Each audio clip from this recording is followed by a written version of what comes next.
Hindi yan. Ito. Ating balita mga kababayan, nakakabahala po. Kaka-check ko lang po yung kaka-upload ng COMELEC na source code review report.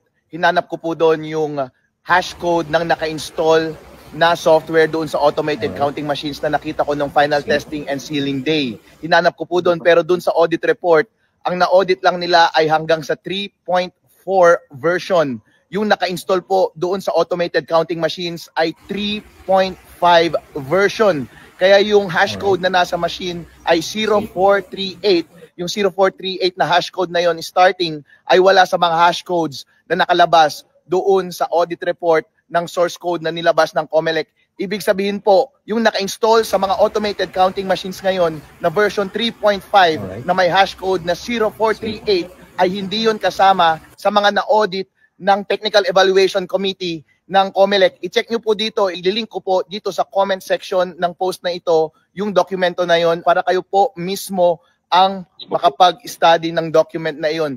Napakalaking nervyos ko po ngayon dahil kung totoo itong finding ko na ito, ibig sabihin po, yung nakatanim na software doon sa makina ay hindi na-audit at posible na merong nakatanim na daya po doon. Kaya hindi ko po alam kung anong magiging consequence nito sa pagpapatuloy ng ating eleksyon. Chairman George Garcia.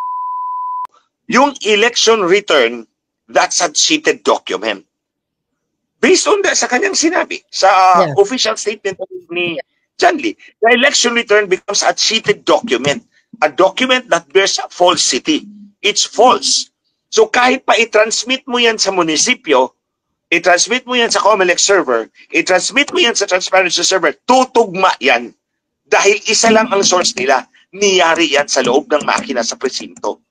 So, everywhere, kahit saan mo ibato yan sa munisipyo, ibato mo yan sa COMELEC, ibato mo yan sa transparency server, cheated na yan. Dinaya na yan. So, doon pa sa makina, doon ang daya. It is something na hindi natin nakikita. And that's what people must know.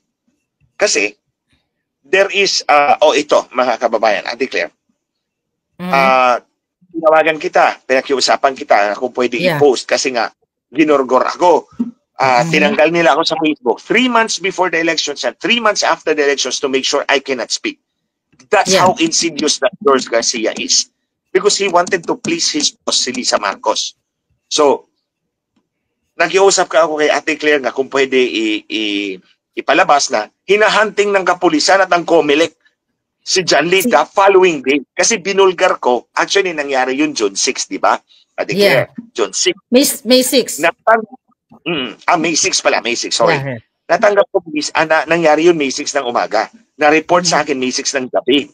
Natanggap ko yung document na binigay ko sa iyo, Ate Claire, yung pinapakita natin alas 2 ng umaga ng May 7. Itong mga documents na to. Ito, yan. Natanggap ko yan alas 2 ng umaga on May 7 kasi nung last na nag-usap kami alas 10 ng May 6 ng gabi, ang sabi ko, hindi ako magsasalita kung wala akong evidence na paghahawak.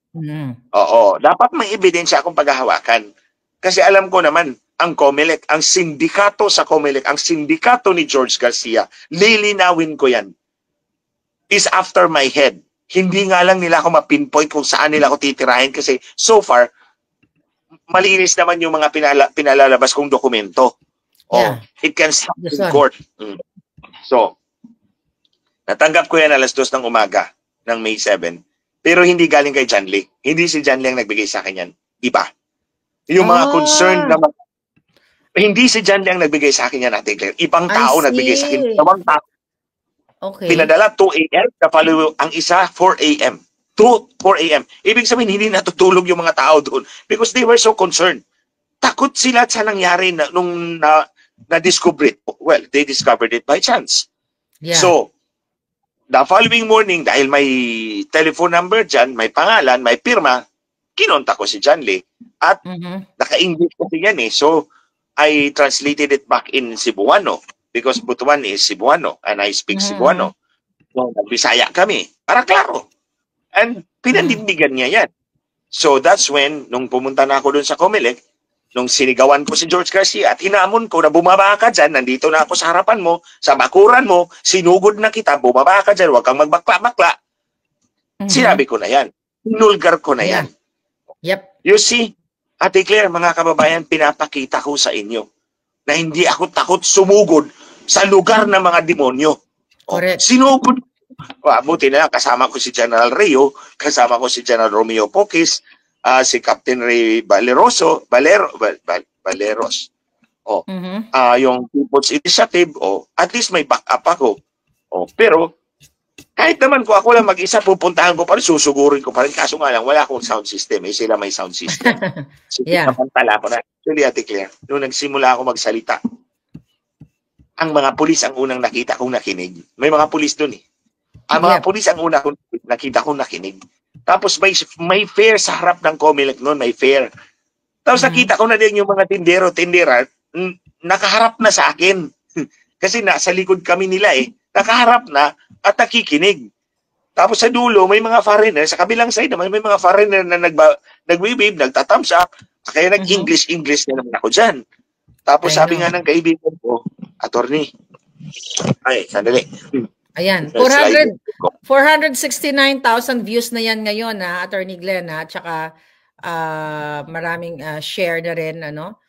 Ayan, kapopost lang natin yan. So talagang, ayan nga, talagang matapang mong inilahat. Sa mga nag-post ito, maraming salamat. Sabi nga ng kaibigan ko, Ate Claire, attorney, kung nakita mo lang, pati ang mga kabayo sa kalesa nakikinig sa iyo. Pati daw yung mga kabayo.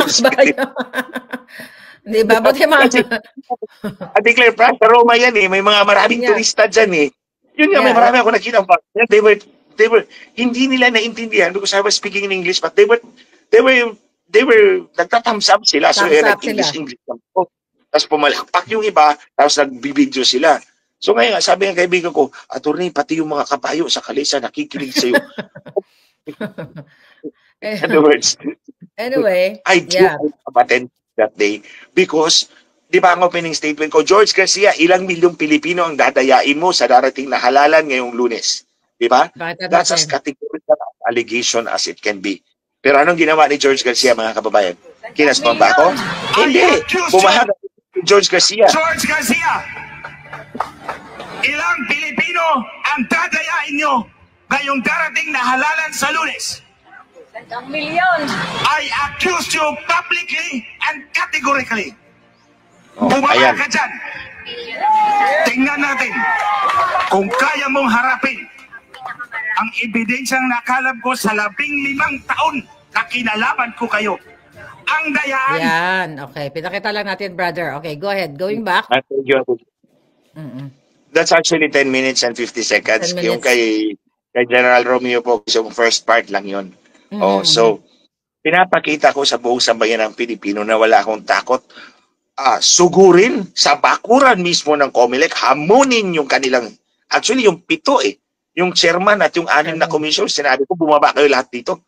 Sagutin nyo ako. And then ito, balik tayo kay John Lee. The following day, May 7, May 8, nandun na ang kapulisan at ang Comelec sa kanyang bahay, pinaghahanap na si John Lee na parang wanted. Nag-issue pala ang Comelec ng show cause order, mga kababayan. Pinapasagot siya. So nag-issue siya ng show cause order. So kawawa naman si John Lee, hindi naman siya sanay sa ganyan. So nahirapan akong kontakin. Pero nakontak ko, sabi ko, tulungan kitang sumagot. Pero, at huwag kang mata. Yeah, Attorney Glenn, kapag ganyan ba, magtanong lang ako, no? Tama ba yung ginawa ng Comelec na mag-issue ng show cause order instead of solusyonan yung problemang idinadaig niya? Good point. Sa halip na i-recall yung mga CF cards or memory cards or whatever they call it now, sa halip na i-recall yung lahat sa Butuan City, i-forensic investigation, palitan, i-forensic investigation, ay yung witness na tuloy ang dinidiin ng Comelec. Nakita niyo mga kababayan? Ang inisyuhan ng show cause order, yung innocenting witness, hindi yung mga electoral boards, o ako ang Comelec, inisyuhan ko ng show cause order, yung electoral boards, anong nangyari dyan? Ibalik niyo yan dito. Imbestigahan natin yan. Palitan namin yan ng bago. At ipakita natin sa publiko na walang magic dyan. But that's exactly not what the Comelec is doing. Ang diniin ay yung testigo. So imagine mo, mantakin mo, para si John Lee na wanted na pinaghahanap ng mga pulis at ng Comelec. And then, pumunta pa raw, ay hindi raw kasi definite naman yung sinabi sa akin. Pumunta mga pulis at ang COMELEC doon sa bahay ni Ching Plaza. Nag-aabang din doon sa kanya. Imagine. Para magpaliwanag din. Hindi, hinahanap nila doon si John Lee. Hindi lang doon sa bahay ni John Lee, doon sa bahay ni Mayor Ching Plaza. Hinahanap din nila. So then, the following day, May 8, alam nyo, si John Lee pumunta mismo sa COMELEC at hinanap yung show cause order. Okay. Si John Lee na, I think he was encouraged na sinabi ko naman sa kanya, tutulungan kita. Yayariin natin ang COMELEC dyan. Sasagutin natin yan. In fairness, hindi ito bigay sa akin ng dokumento. Somebody else na concerned talaga. Alas 2 ng umaga, alas 4 ng umaga. That's in my email. Makikita nyo naman. So, siguro na-embolden siya, pumunta siya doon sa COMELEC at hinanap ang show cause order. At ito ang sinagot ng local, ni-recall ng national office ang show cause order. Siguro, Ate Claire, natakot sila dahil pinost mo the day before na pinaghahabol nila si John Lee.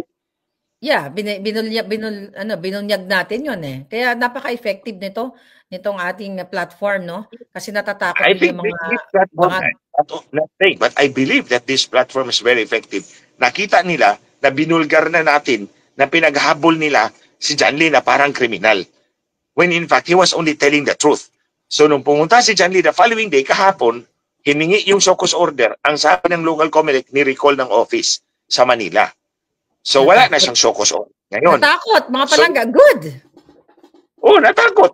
Hindi, ang tingin ko rin, ayaw ni George Garcia na pag-usapan yung dayaan. Kasi nga, takot siya na siya ang pagbibinta, siya ang sisisihin ni Lisa Marcos kapag hindi successful yung kanilang cheating operation.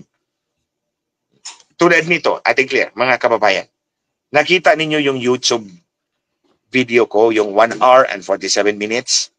About dayaan. 1 hour and 47 minutes. Nandun lahat ng ebidensya na diniscuss ko. Then ngayon, si Jimmy, nakita niya sa kanyang Facebook kasi shinare niya yung link. Nakalagay, we flag this post because it contains false information. Yung video daw, we flag this post and we are putting this notice dahil it contains false information. According to our independent fact checkers, it contains false information. Ang point number 1 ko is, which part is false? Alin ang false dyan? Okay? Sinong fact checker? Hindi pinangalanan. Ito mga kababayan, tingnan niyo yung insidious machination ng COMELEC.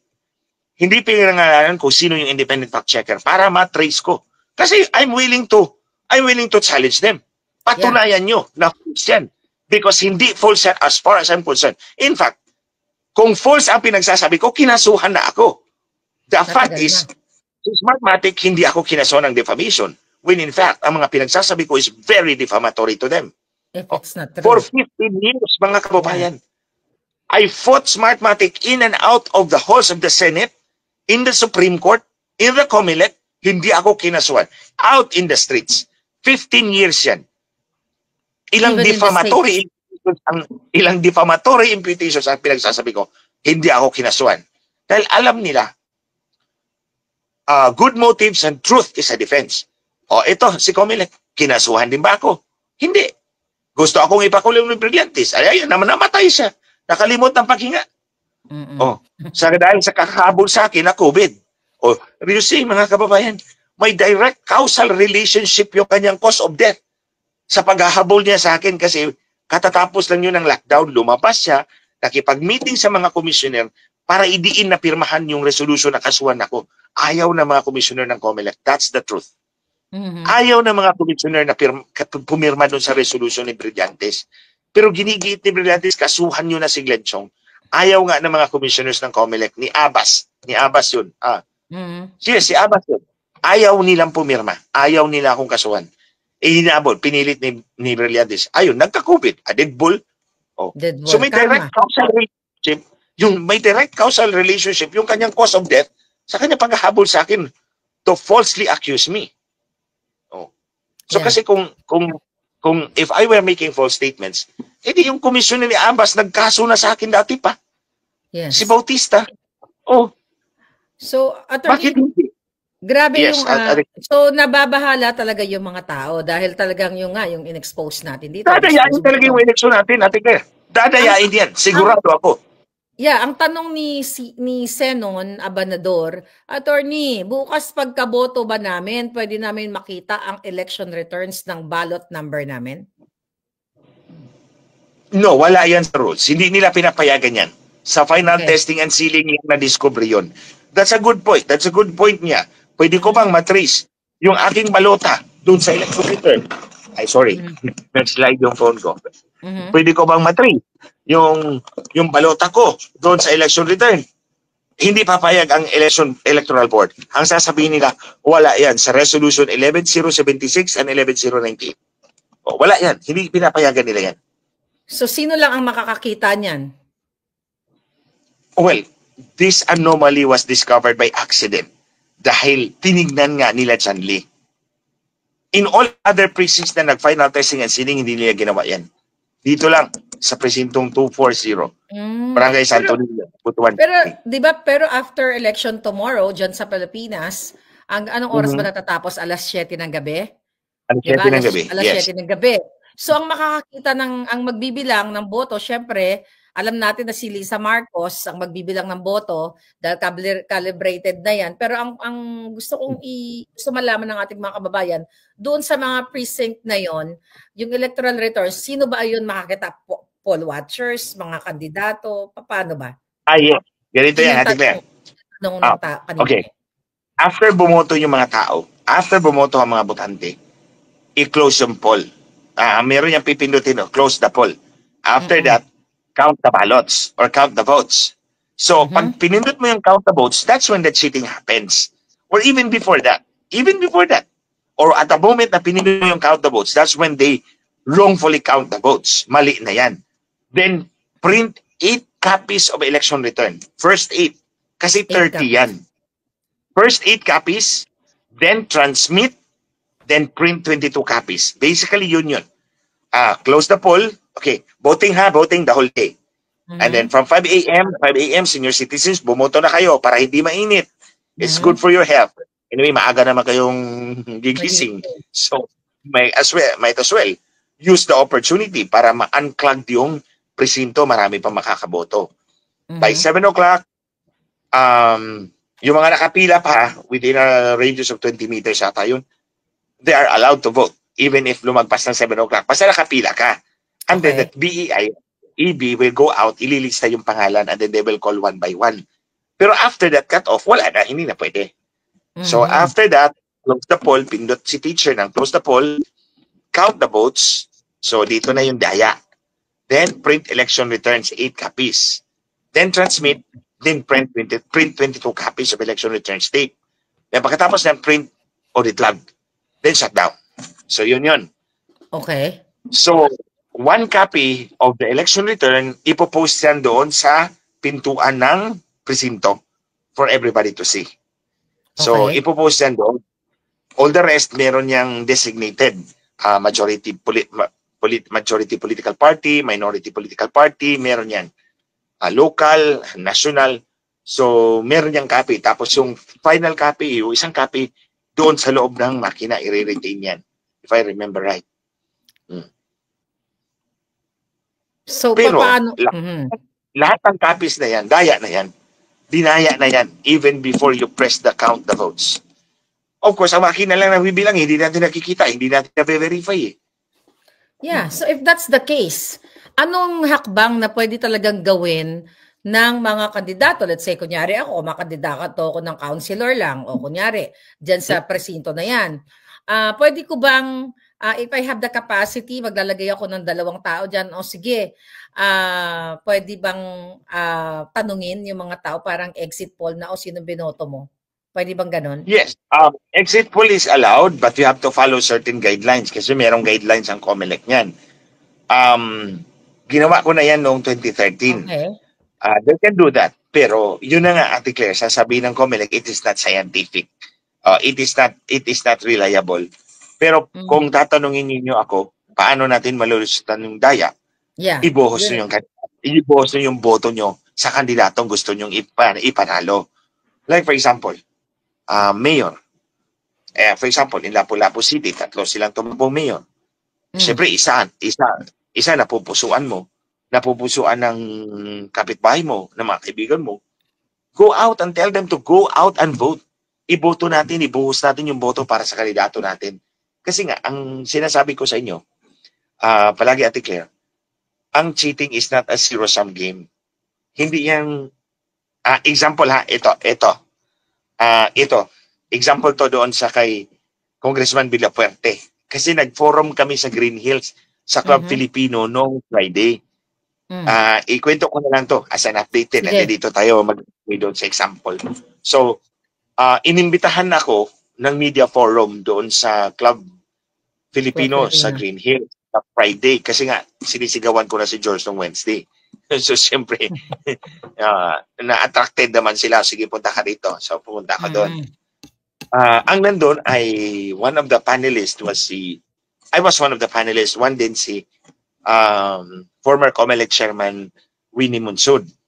Si Christian Monsod, si Winnie ang asawa. Si Christian Monsod, who is also one of the framers of our 1986 Constitution. A person I really greatly respect. So, nandun din yung Lente, nandun ang Ramfrel, nandun ang PPCRB. Although mga kakilala ko to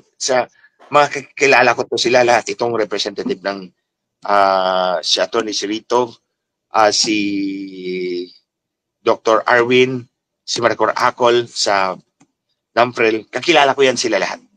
So, nung pinag-present ako doon, it's in my YouTube account. Nilagay ko yung video na yun. 1 hour and 23 minutes ata. So, pinag-present ako doon. Ang pinakita ko muna yung transmission. So, tinanong ako ni Christian Monsod, ni chairman. Sabi niya, may pinakita kang ebidensya na bago ba ang resulta? Sabi niya, yung transmit at yung election return. Sabi ko, as far as the congressman is concerned, yun lang ang chinek ko, nagtugma. But as for the rest of the candidates, hindi ko na chinek. Kasi interesado lang ako as congressman. Sabi niya, walang daya doon. Sabi niya yun, walang daya doon. But you cannot say that because isa lang ang tiningnan ko. I did not look at the president. Imagine, president, vice president, 12 senators, congressman, governor, vice governor, sanggunian. Marami yan. Isa lang ang tiningnan ko. So yung akin lang, as far as I see, walang discrepancy. Pero I cannot say for the rest of the candidates. Ito na, hindi siya kumbinsido doon. But nung dumating na ako doon sa kay Congressman Villapuerte, yung pinakita ko, na binawasan si Congressman Villapuerte ng makina ng 200 at dinagdagan si Congressman Bordado ng 200, ito tanong niya, ilan ba boto ni Villapuerte sa election return? So, akala niya hindi ako prepared. Meron ako slide na hindi ko pinakita doon sa video. Hindi ko pinakita yun sa video. Kaya sinabi ko, marami pa ako dyan. Hindi buo yan, yung 1 hour and 47 minutes. Hindi yan buo. Tinago ko pa yung iba pa. Kasi, banggaan kami ng COMELEC, meron pa akong mga pasabog na iba. Something they are not probably aware. So ito na, pinakita ko sa screen. Sabi ko, ang boto po ni Congressman Villapuerte ayon sa makina ay 11,000. Sabi niya, ilang boto ni Villapuerte sa recount sa tribunal, HRT? Sabi ko, 24,000. Sabi niya, 24,000 ang boto doon sa balota. Sabi ko, yes, ito yun. Ang boto sa election return na sinabi ng makina, 11,000 lang. Sabi niya, o binawasan si Villapuerte ng 13,000. Sabi ko, yes, 13,320 votes. 99 machines. Nagkonsabo yung 99 machines na yan. Binawasan siya ng 13,320 votes. Tapos ang kalaban, dinagdagan ng 7,780 votes. Tapos sabi niya, ito ang tanong ni Chairman Monsod. So, sino nanalo? Nanalo ba si Villapuerte? Sabi ko, yes sir, tingnan mo sa baba. Panalo dapat si Villapuerte ng 737 votes. Ito yung kasong na-flip ang resulta dahil dinaya ng makina. Wala na siyang nasabi. Wala na siyang nasabi. After the forum, nilapitan niya ako. Sabi niya, sorry if I had to ask hard questions. Sabi ko, sir, it's all right with me. I'm prepared. Yeah. So, napakita ko talaga yun. Imagine, chairman na yan ng COMELEC, ha? A very well-respected chairman ng COMELEC, a very well-respected framer of the Constitution.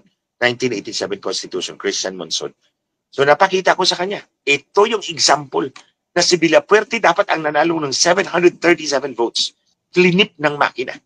Pinaligtad ng makina. 99 machines pa lang ang pinag-usapan natin. At ito, Ate Claire, mga kababayan, ito ang gusto kong tandaan ninyo. Palaging sinasabi ng COMELEC, hindi nadadaya yan dahil may random manual audit. Okay? May random manual audit. May inu-audit namin yan. Nandoon ang NAMFREL, nandoon ang Lente, nandoon ang PPCRB. Ito patunay ko sa inyo. Kung totoo ang random manual audit ng COMELEC pagkatapos ng halalan, inu-audit nila, binibilang nila uli. 700 precincts out of 100,000 precincts. Or 93,000 precincts. So, 93,000 precincts, magpili sila ng 700. Bibilangin nila uli mano-mano. Ito ang tanong ko. Kung nandoon ang Lente, nandoon ang PPCRB, nandoon ang NAMFREL, nandoon ang COMELEC, bakit hindi nyo nahuli yung dayaan sa distrito ni Congressman Villapuerte? Yep. In 2019. Yun lang. Oh, ayan. Epektibo ba ang random manual audit? Hindi. Hindi epektibo ang random manual audit ng COMELEC. Ito, pag pinabubulaanan ko na sa inyong harapan. Nandoon ang COMELEC, nandoon ang Lente, nandoon ang NAMFREL, nandoon ang PPCRB, mga kaibigan ko yan. Pero, nahuli ba nila ang 99 machines na nagkaltas ng 13,000 votes kay Villafuerte at nagdagdag ng 7,708 votes kay Bordado? Nahuli ba? Hindi. In 2013, yung lumabas yung digital line, nag-random manual audit din tayo. Nahuli ba? Hindi. Sino ang nakahuli? DOST.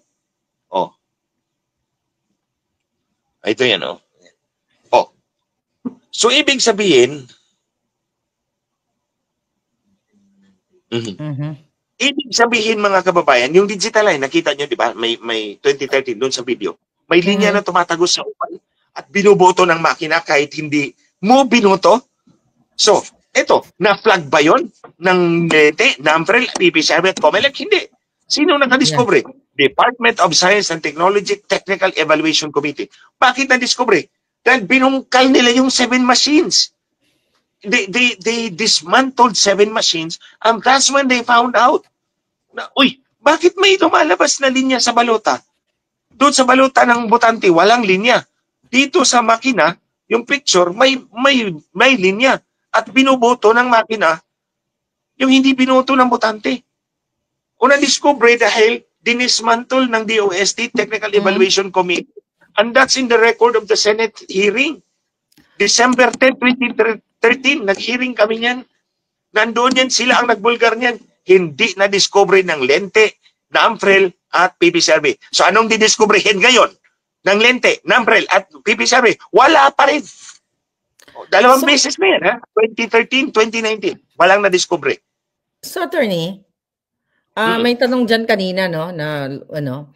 So, nakita natin, sa balikan ko yung kay John Lee, no, sa testing and sealing, na talagang meron ng naka-program doon sa mga SD cards na yon, okay, kung ano mang klaseng card na yon.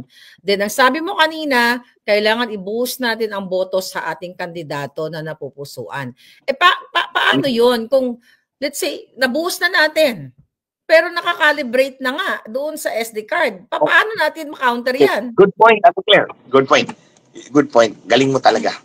Binalik mo ako doon. Ako eh. So, going to the example of Villapuerte. Yeah. Si Tito Louie. Villapuerte na lang para madali. Pero I actually call him fondly Tito Louie. He's like a father figure to me. Magkasabay kaming congressman. Tatay-tatayan ko yan. So, kung makikita ninyo, 13,000 plus ang kinaltas kay Congressman Villapuerte. 7,000 plus ang dinagdag kay Bordado. So, 2 to 1. Yung ratio is 2 to 1. 2 to 1, yeah. For every 2 na binabawas kay Congressman Villapuerte, 1 ang dinagdag. 1 ang dinadagdag kay Bordado. So, anong ibig sabihin nun? Ang daya is not a zero-sum game. Hindi sila nagdadagdag ng 100 votes, 500 votes, and then kaltas ng 300 votes. It's a ratio. It's a percentage. Kasi nga, merong set limit yan, yung total number of registered voters, di ba? Alam natin yun. For example, presintong ito, A, there are 500 registered voters.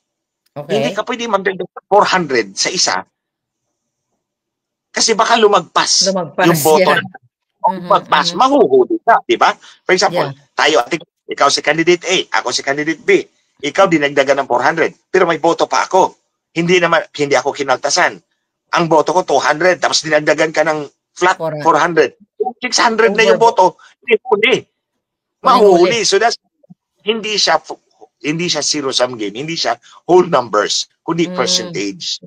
So for example, itong nangyari ngayon kay Congressman Villafuerte, for every 2 na binawas kay Congressman Villafuerte, isa dinadagdag sa kalaban. Dinadagdag sa kalaban para hindi halata. So ito, kung binuhos ng mga botante ang boto para kay Congressman Villafuerte, hindi, kahit pa binawasan siya ng 2, isa dinagdag sa kalaban, hindi yun ma-overtake. Hindi ma-overtake siya ng kalaban. Hindi kong sabihin. Good point. Yeah. For example ha, 11,000 ang, actually ang boto ni Congressman Villafuerte is 24,000.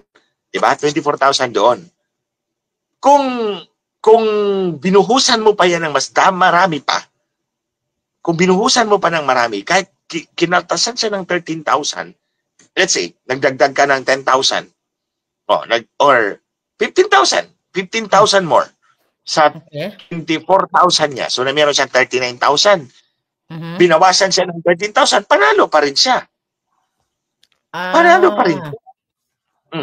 So, kaya kailangan buhusan. Paliwanag natin muli para mas maintindihan natin mga kababayan. Ulitin ko. Ang boto ni Congressman Villafuerte na totoo sa balota is 24,000. 99 lang na makina to ha. 99 lang na makina to. 99 na presinto lang to. Although there are 300 sa kanyang distrito. 400. Pero 99 lang ang pinabuksan. So, sa 99 na makina na yan, ang boto ni Congressman Villafuerte ayon sa balota na may shade na kanyang pangalan ay 24,000. Ni-round off ko na lang 24,000. Ang kalaban ay nasa at kinaltasan siya ng 13,000. So, lumabas 11,000 na lang ang boto niya. Di ba? Yeah. 11,000 na lang ang boto na diniklara ng 99 machines. Kasi nga binawasan ng makina na siyang 99 machines yung 13,000 na boto niya, legitimate na boto niya. So 11,000 na lang. Nanalo si Bordado ng mahigit 20,000. Mahigit 20,000. Eh kung binuhusan mo si Congressman Villafuerte ng 10,000 more na boto, hindi mananalo si Bordado. Kasi, ang talo niya would only be 3,000 na lang. At ang dinagdag kay Bordado is 7,000, 10,000, kulang pa siya ng 10,000 para ma-overtake niya si Villafuerte. So, papaano natin... Yeah, go ahead. Go ahead, Attorney Glenn. Lumabas kayo, bumoto kayo. Ikampanya nyo yung kandidato ninyo na sa tingin nyo ay delikadong dayakin nila. Because hindi nga siya whole block of numbers na ilalagay doon. It's a percentage. Like for example, kay President Duterte, sobrang taas yung botong pumasok kay President Duterte. Binabawasan nila. Yung kabila, dinadagdagan. Pero hindi nila na-overtake. Diba? So they settled for number 2. Kaya nabiktima si Baby M. O, di ba? Si Baby ng M. Vice President. Kasi ang lamang, ang lamang ni Marcos is only 940,043 votes. Yun lang yun. Yun lang yung pinakataas na lamang ni Marcos nung Vice Presidential election noong 2016. 940,043 votes. Yun lang ang pinakamataas niyang lamang. So madaling bawasan yun. Pero pag lumamang ang kandidato ng milyon-milyon, mahihirapan like in the case of President Duterte. Bumagsak man yung boto niya to 16 million, hindi pa rin naabot ni Marojas at around 11 million lang yata siya. O, di ba? That's the classic example. Kasi yung cheating is not zero-sum game. Hindi siya whole block of numbers. kundi Yeah. it's a certain percentage. Like in the case kay Congressman Villapuerte, for every 2 na binawas, isa ang dinagdag sa kalaban. Pero ang punto ng ating mga kababayan, siyempre, buhusan natin ng buhusan. What if dikit ang laban? Okay? So, it's really unfair doon kung talagang dikit, kumbaga, talagang, head on, kumbaga talagang dikitan ng laban. So, paano natin mapapanagot yung nagdistrongkar ng makina para dagdagan yung boto ng kandidato ng mga alyansa ng mga bangag. Yun yung gusto ko. Paano natin sila huhulihin? Kasi whether 1 boto, 2 boto, 1 milyong boto, ang ninakaw nila or dinagdag nila is still cheating at dapat silang managot. Unang-una niyan, Ate Claire, because yun na nga ang sinasabi ko, unlike vote buying, paboritong distraction mechanism ng COMELEC yung vote buying na yan. Dinidistract yung attention natin because ang vote buying is very visible, nakikita. Di ba? Yeah. Nakikita. Kaya nga, meron kang picture, meron kang video. Di ba? Meron kang pinadala sa akin. Mga video, mga picture ng pera, ng balot, sample ballots. Yeah. Which can also be easily committed by the other side to accuse the other side. Diba? Madaling gawin yan. Pero yan ang paborito ng COMELEC na distraction. Dinidistract yung attention natin doon sa vote buying para hindi mapagtuunan ng pansin yung insidious na daya nila doon sa loob ng makina. So, the first thing na makikita mo dyan, because wala naman tayong hindi naman natin mahuhuli yan, nasa loob yan ng makina eh. Yung resulta, yung statistical improbability. Doon pwede tayo. Actually, may kaibigan na ako nagsabi sa akin na we will look at the results of the elections, at least for the national, yung national. I-correlate natin yan, titingnan natin, and then we can come up with a conclusion kung meron tong daya o wala. So that's one. Pwedeng gawin yan. But ang hinihiling ko talaga sa mga kandidato is mag-request kayo sa COMELEC. Actually, hindi na. Mag-request kayo because these are official documents. Yung audit log ng voting machine at audit log ng canvassing server sa munisipyo. Kasi doon mo makikita yan. Example in the town of Tudela in Cebu. Province of Cebu, Municipality of Tudela. In 2013, makikita mo sa audit log yung serial number. Example, serial number 101. Siya yung nagpapatakbo ng voting. Si serial number 101, makina. Pagdating sa dulo, nung mag-transmit na, iba na yung serial number 502. So, ito yung telltale signs na merong ginawa doon sa presinto. Pinalitan yung makina. Pinalitan yung makina kasi or yung SD card. So you can narrow down the culprits. Kung at least meron tayong audit log ng voting machines at audit log din ng municipal server, yung canvassing server sa munisipyo. You have to get it from the COMELEC and get certified true copies. You can send it to us and we can analyze it for you for free. Yeah. Ngayon, Attorney Glenn, ang mga tao talagang nagagalit na dahil dito sa dayaan na to tsaka sa vote buying, yung talagang talamak na vote buying. Although hindi naman bago yung vote buying. Pero gusto ko iparinig sa iyo kung ano yung reaction mo dito sa bago namang na-discover naman ni Attorney Respicio. Tignan natin to.